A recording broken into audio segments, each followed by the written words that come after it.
Welcome viewers. Dr. JWA, you Lebanese grandfather, Aboriginal grandmother on my father's side, European on my mother's side. My granddad served in the Second World War and lived nightmares of a night. As a young boy, I can remember Granddad just going into fits of screaming and yelling. He was on an Australian naval vessel that was ordered to bomb Hiroshima and Nagasaki for 2 weeks before the atomic bombs were sent over. And my granddad lived a life of trauma after that. He was never the same. But he was a good friend and he taught me lots of things, and he was my father, really, my granddad. The reason being was that my father my real father was a womanizer, and my mother left him and protected us from him and his ways. And she married a Scottish man who had a glass eye, served in the Scottish Army,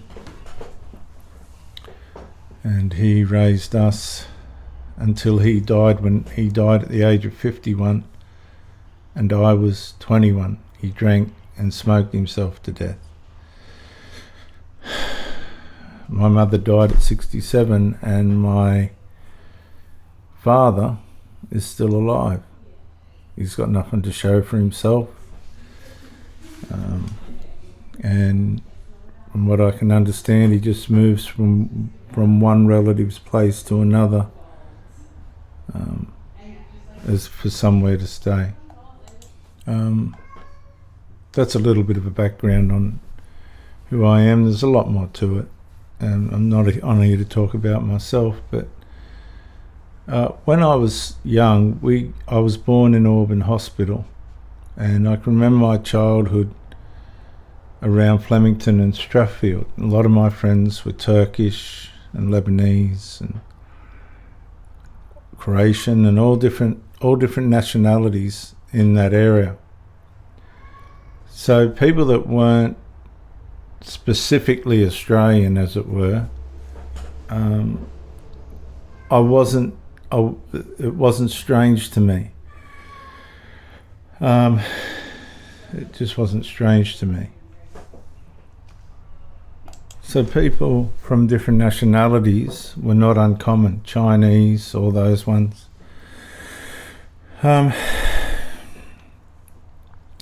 But I've looked this up, and I want to just go into this because there is a reason for us to start, and it has been for a long time, to be concerned about the numbers coming in and the degradation of the roads and hospitals and schools and things that are being overtaken. The government, and this is the problem for the government, we've got to expose it. And people be blind if they can't see it, but the government's bringing in, last reported 1,550 people from other countries each day, but they're not addressing the infrastructure that's required for that kind of consistent population growth. From what I've learned and from what I've seen, I don't think you can trust any of these politicians. That's just as politicians. I don't know what they're like as people. That's not what I'm concerned about. I'm concerned about what I see happening to this country. From what I understand, if you look across the Western world, there seems to be, and I would be pretty sure there is, just like the pandemic, how it was a global plan, there seems to be an international migration plan that these governments are trying to carry out so that the people that they bring in feel obliged to vote for the government that brings them in. And what the governments have decided to do is don't worry about the votes of the national people.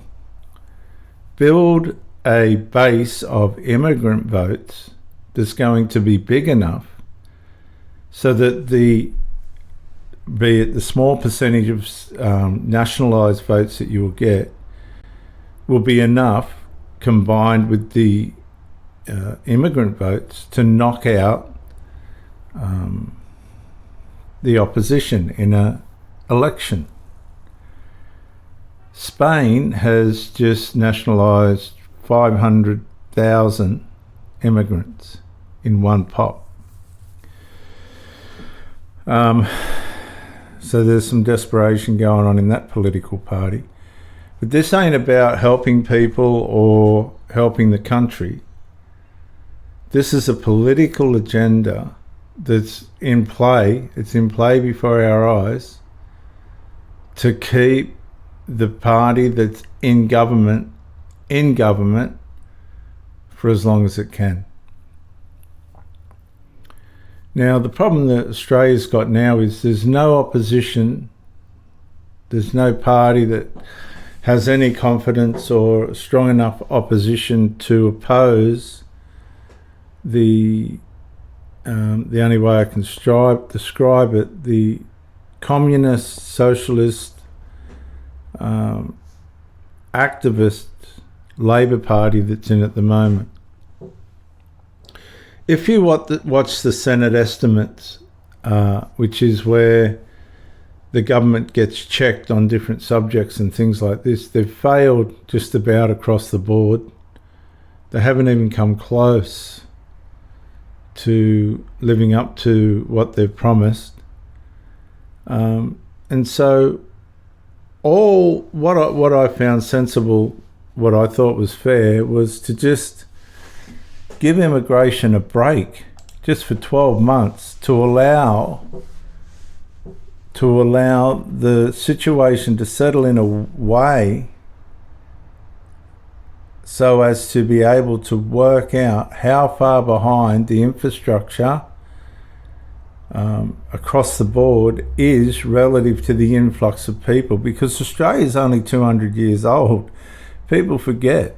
It's possibly the youngest country in the civilized Western world.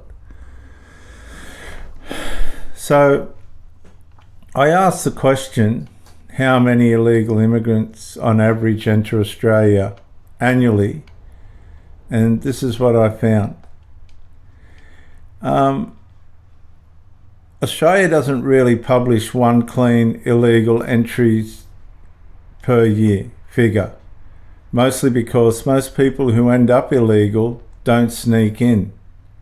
They enter legally, tourist, student, etc., and then overstay. Here's what we can say with real numbers. How many are unlawfully in Australia? It's a stock, not annual entries. The Department of Home Affairs estimated 77,700 unlawful citizens are in Australia at June 30th, 2025. I'll just repeat that. 77,700 unlawful citizens. That's people whose visa expired or was cancelled and who still hadn't resolved status by the date. How many were made to leave via compliance action, annual-ish outflow? In 2024 to 25, Home Affairs recorded 6,646 compliance-related departures. That's returns from the community, removals from detention. That's not illegal entries, but it's one of the few hard annual numbers tried to give to an unlawful status. How many breach visa conditions? Not necessarily an illegal entry. A widely cited figure from Home Affairs reporting for 2017 to 18 is 86,940 people breach visa conditions. Many leave quickly, some become unlawful. Again, breach, entered illegally. They didn't enter illegally, but it's a proxy for non-compliance volume. Old but direct estimate of annual overstays.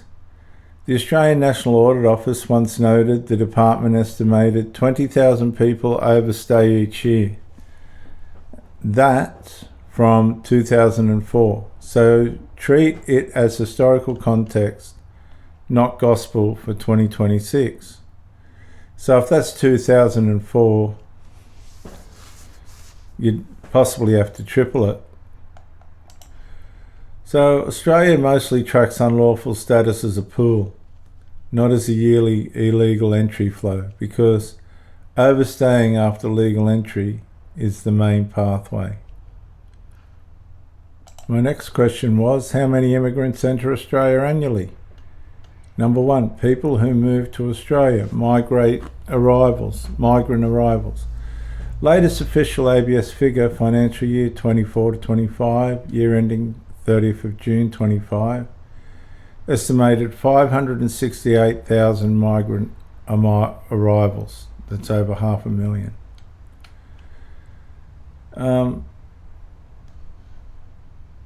And that's almost 2% of the Australian population, because there's only 29 million in Australia.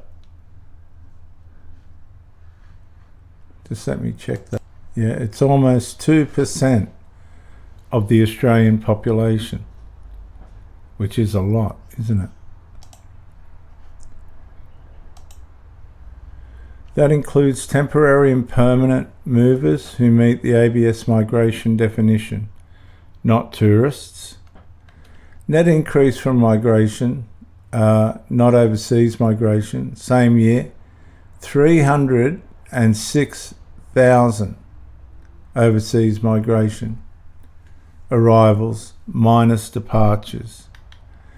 New permanent residents, planned permanent program size, government's permanent program level for 24-25 and kept for 25-26 was 185,000 places.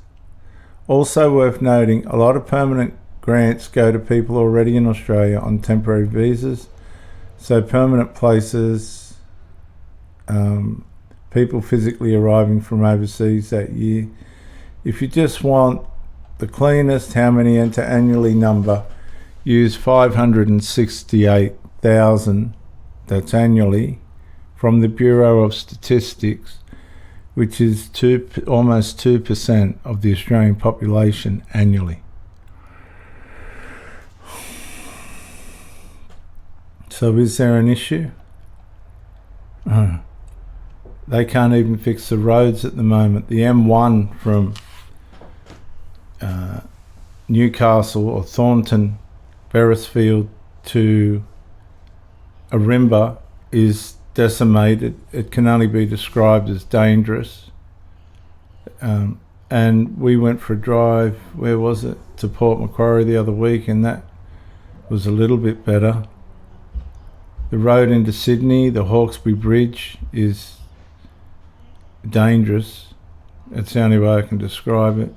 There's the actual infrastructure of the roads isn't coping with the population growth, particularly in my area and around Sydney. It only takes one hiccup and everything stops. What's your take on immigration into Australia? It's not about where they come from or who they are. Is the government managing this correctly, or is it clearly an international vote agenda for the politicians to keep their job? Let me know. I'm out, viewers.